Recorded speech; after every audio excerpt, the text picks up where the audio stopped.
Understanding, a great mind to, a guide for English learners. Hello everyone, welcome to our English language learning series. Today, we're going to explore an interesting English phrase, a great mind to. This phrase can be a bit tricky for learners, so we'll break it down, look at its usage, and practice some examples together. Let's dive in. A great mind to is an idiomatic expression used to indicate a strong inclination or desire to do something. However, it often implies that the speaker has not yet decided to act on this inclination. For example, if someone says, "I have a great mind to try skydiving," it means they are strongly considering skydiving but haven't made a final decision. 1. Expressing desire or inclination.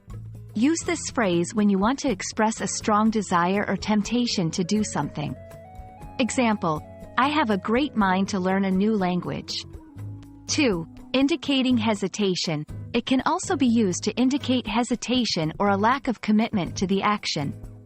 Example, I have a great mind to cancel the trip, but I'm still thinking about it. 3. Informal contexts.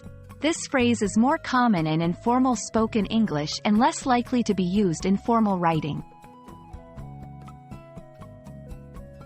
1. Not a literal great mind. It doesn't literally mean having a great mind, in terms of intelligence or wisdom. 2. Not a firm decision. Remember, it's about inclination, not a final decision. So, it often carries a sense of uncertainty.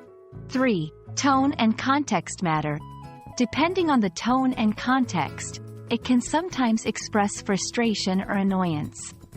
Example, I have a great mind to complain about the service we received.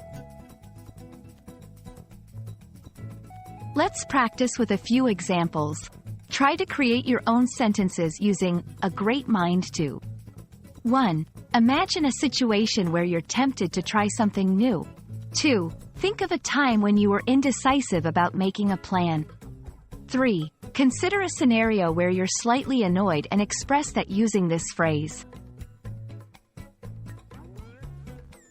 That's all for today's lesson on the phrase, a great mind to.